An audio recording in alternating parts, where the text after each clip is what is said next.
Итак, 15 правил для благополучия и успеха в доме. Поехали. Что необходимо убрать, от чего необходимо избавиться в нашем пространстве для того, чтобы достичь успеха? В разных процессах трансформационных, у разных тренеров и мастеров мы часто слышим, для того, чтобы нам достичь какого-то успеха, нам необходимо быть в окружении, которое нас развивает и которое в том аспекте, где мы хотим достичь успеха, оно находится выше нас на несколько порядков. Находясь в этом обществе, мы также прорастаем и развиваемся. Соответственно, с домом та же самая история. Вибрация пространства очень сильно на нас влияет, и здесь необходимо с этим работать. И данные правила, они помогут увеличить вибрацию вашего пространства для того, чтобы достичь успеха. Некоторые могут подумать, что это суеверие, либо то, что происходит на ментальном уровне, то есть то, во что мы верим, работает, то, во что мы не верим, не работает. Да, есть и такие динамики, но вместе с ними есть тонкие законы работы пространства, которые точно работают и влияют, независимо от того, верим мы в них или нет. Это проверено на 15-летней практике. Мари Кондо, знаменитая японская девушка, которая выпустила труд, который называется «Наведение порядка в доме», и через этот труд прославилась на весь мир, дальше сделала семинары, дальше сделала сериалы, шоу, и в итоге стала одной из самых влиятельных людей в мире по версии Time. И это просто удивительно. Такова сила влияния этой темы. Мари Кондо утверждает, что уборка оказывает лечебный, энергетический, очень мощный эффект, приводит мысли в порядке и успокаивает наше сознание. Итак, первое правило и самое важное правило – это расхламление. Убираем все ненужное, выносим из дома все то, что уже не имеет какой-то ценности, и то, чем мы уже не пользуемся. И это очень-очень важно. То есть смотрим на те вещи, которые не привлекают наше внимание, не заряжают нас энергией, а находятся уже больше для того, чтобы собирать пыль. Это очень-очень важно. Как-то мой друг не мог убедить дедушку в том, чтобы вынести старый холодильник, потому что дедушка хотел из него сделать ванную для того, чтобы там купались его кролики и нутрии, которые он на тот момент разводил. Вот такая история, и это очень важно. Почему? Потому что когда мы убираем нечто старое, в нашу жизнь появляется место прийти чему-то новому, и таким образом начинает работать энергия. Это ценно. Старое ненужное уходит, новое приходит, начинается энергетический взаимообмен. Правило номер 2. Поддержание чистоты. Уборка. То есть это прям принципиальнейшая штука. Вынести всю пыль, весь мусор, все ненужное, что есть в доме. Это очень-очень важно. Здесь два аспекта. С одной стороны убирать, с другой стороны поддерживать чистоту. Например, когда мы покушали, пообедали дома, сразу мыть посуду и сразу поддерживать чистоту. Это очень важно. Режим добродетели, режим работы природы на уровне добродетели, на уровне благостного формата подразумевает, что в пространстве стабильно поддерживается чистота. Как можно поддерживать чистоту стабильно? Это значит выделить определенные зоны, выделить за них ответственность и их поддерживать. Соответственно, уборка на еженедельной основе не будет сложной, и один раз в месяц нужно убирать более-менее генерально для того, чтобы все было в чистоте. Занавески, шторы и все труднодоступные места, в которых собирается пыль на протяжении какого-то времени, хотя бы один раз в месяц необходимо убирать. Это очень-очень важно и очень сильно повлияет на пространство и его энергетику. Правило третье. Поломанные вещи. От них нужно избавляться. Есть вещи, которые вам ценны, какой-то может быть сувенир, подарок, но если там уже есть скол, что-то поломано, от этого надо избавляться. Есть какая-то красивая ширма, которая вас заграждает от чего-то или какую-то зону, нужно убирать. Если есть кусочек на мебели, который поломан, его надо или исправить, привести в порядок или выбросить. То есть вещи, которые находятся в полуразрушенном состоянии или немножко там коцнутые, чокнутые там, и так далее, их надо все убрать, и это очень-очень обязательно, потому как это очень сильно влияет на все это пространство. Правило 4. Вещи. Это очень-очень серьезная тема. Вещи нужно перебрать. Значит, есть два аспекта по вещам. Первый аспект – это вещи, которые нам уже больше не подходят. То есть это старые вещи, это вещи, из которых мы выросли в размерах, это вещи, которые уже там потерлись, но они для нас ценны, мы их любим, очень сложно их выбросить, надо с любовью с ними попрощаться и отпустить их. И второй аспект — это вещи, которые вроде как в порядке, но мы не можем их выбросить ввиду того, что выбросить их жалко, но носить мы их не носим. Вот есть такое правило 1 года, то есть мы смотрим, вещь прошла сезон, зиму, там, лето, да, все сезоны, и мы ни разу ей не воспользовались, хороший признак того, что эта вещь должна быть выброшена. Если быть очень практичным, эту вещь можно сложить в какой-то конкретный архив, и в какой-то бокс, и этот бокс сложить в каком-то отдельном месте, но не в том пространстве, где вы живете, то есть это отдельная кладовая за периметр основного пространства. Следующий аспект по вещам — это порванные вещи с дыркой, вещи, которые неисправны, или обувь, которая неисправна. Это очень-очень важный момент, она должна быть в порядке, то есть вещи должны быть в порядке. Если вещь не исправлена, ее надо исправить. Замок, там где-то порвалось, где-то по шву разошлось, то есть надо привести это в порядок и тогда продолжать носить, или это нужно выбросить и заменить на новую. Это также очень важный момент, который очень сильно влияет на энергетику в целом. Правило 5 очень важное: зеркало. Зеркало, которое повреждено, особое внимание выделяю в отдельный пункт, потому что даже если есть маленькая трещинка, маленький скол у зеркала сбоку где-то, его надо убирать. Если зеркало старое, оно уже немножко дает помутнение, когда мы в него смотрим, это также очень важно, его нужно убирать и избавляться от такого зеркала. Оно несет очень определенный энергетический шлейф на все пространство. Добавлю, наверное, что зеркала нужно ставить в зонах притока, о них мы поговорим отдельно, можно в отдельных видео на это посмотреть. И также очень важно понимать, что зеркало напротив входа, это тоже неблагоприятная йога, оно затормозит пространство, поэтому избавляемся от этих зеркал, либо переносим их в благоприятное место, либо если зеркало повреждено или уже помутнение в нем есть от старости или от качества, просто аккуратненько его выносим и выбрасываем. Правило номер 6. Скрип и провисание дверей, неисправность дверей в целом, неисправность ручек в целом. С этим очень важно поработать и привести это в порядок.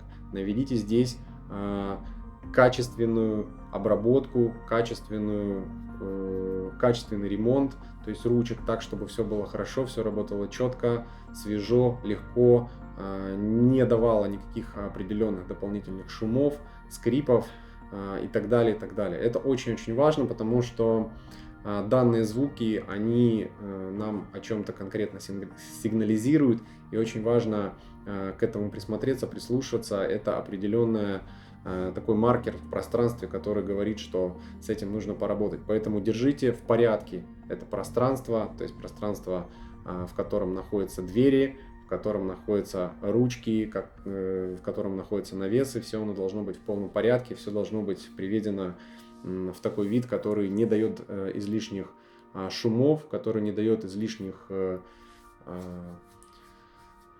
Как этот звук называется, когда дверь протирается, да, то есть если дверь провисла, она, например, начинает тереться об лутку, это вот неблагоприятно, то есть чтобы все было в порядке, навесы были в порядке, ручки исправно работали, тихо, никаких ненужных соединений с луткой не было. 7 пункт: посуда с трещинами. То есть весь сервиз и посуда, в которой есть трещины, какие-то сколы, либо как-то эмаль потрескалась, да, или имеют какие-то неровности и деформации, которые появились в результате эксплуатации, пожалуйста, от этого избавляемся. Это очень-очень важно. Также проведите ревизию, посмотрите на это внимательно. Пункт 8. Искусственные вещи. Нужно убрать все искусственное, что есть у нас в пространстве. В первую очередь это искусственные цветы, искусственные элементы отделки, которые являются ненатуральными. То есть весь пластик и все то, что сделано из какого-то вторичного сырья, и то, что является в целом ненатуральным материалом, это нужно все убирать, потому что оно тормозит энергетику. Поэтому пересмотрите через эту призму на ваши вещи и примите решение. Также вещи, которые были засушены, да, цветы, которые были высушены, они тоже несут определенную энергетику, долго не держите. То есть они высохли плавно, можно их убрать, даже если они не потеряли своей красоты. Пункт 9. Недоукомплектованность. То есть от этого нужно избавляться. То есть был сервис на 6 персон в определенном комплекте, что-то ушло, что-то осталось, пошло пересортиться, желательно этот комплект убрать и не использовать. То есть если у вас есть что-то что цельное, там одну кружку вы купили, это нормально, да, там 2 кружки купили, используйте. Если у вас был какой-то комплект и появляется недоукомплектованность, это неблагоприятно.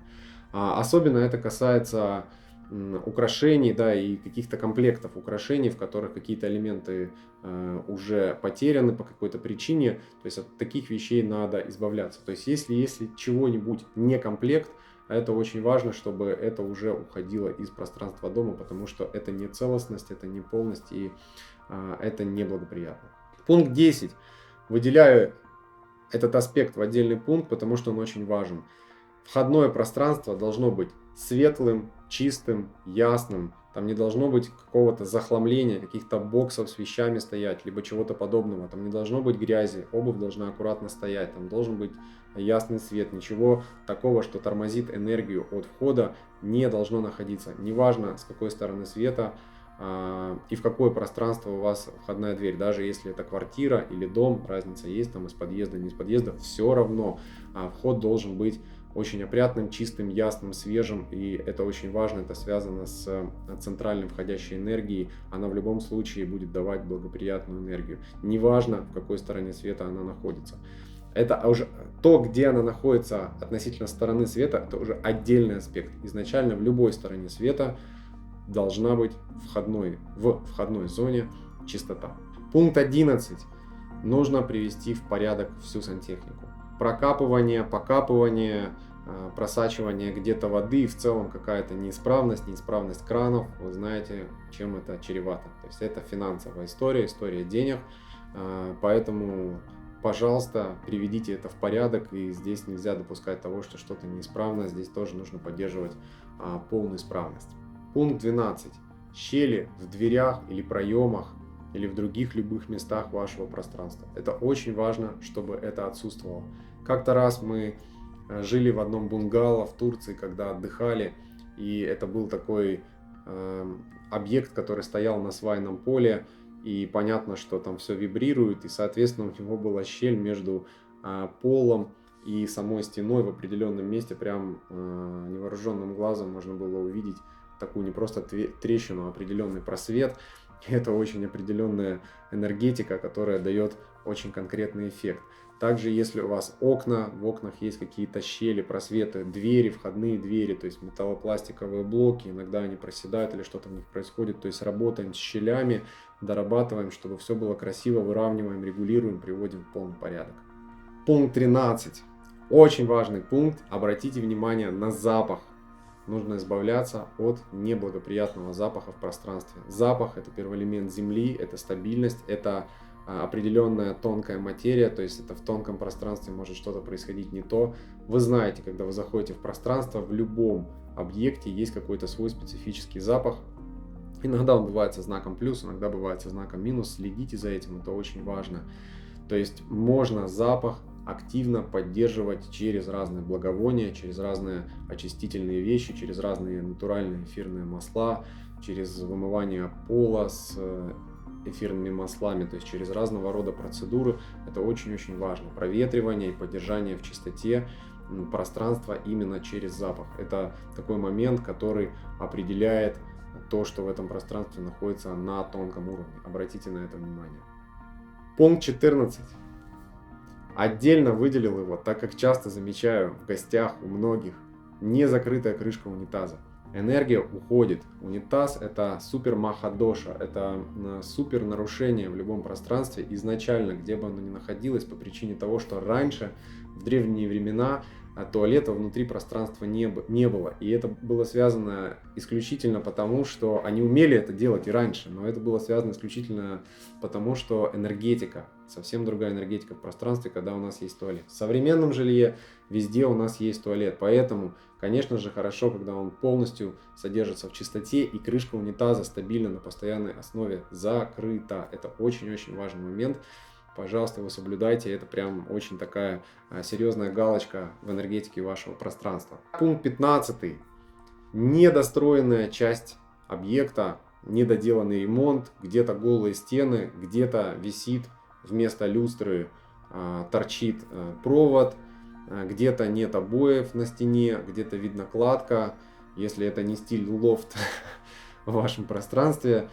Пожалуйста, обратите на это особое внимание, потому что все это связано со сложной тяжелой энергетикой. Нельзя заезжать в недостроенное пространство. Если у вас есть часть пространства недостроенным, оно будет тормозить ваш потенциал, это прям очень точно. Поэтому, пожалуйста, обратите на это внимание, найдите силы, энергию, средства, возможности для того, чтобы привести ваше пространство в 100% готовность, и тогда энергетика будет совсем другой. Выполняя эти 15 правил, вы выведете на новый уровень состояние своего сознания, уровень жизни, качество жизни, уровень удовлетворенности и то, какой событийный ряд у вас будет происходить в жизни. Пожалуйста, действуйте, пройдите по этому чек-листу, по каждой позиции, выполните это, проверьте и поддерживайте в должном порядке те пункты, которые мы проговорили. Успехов вам!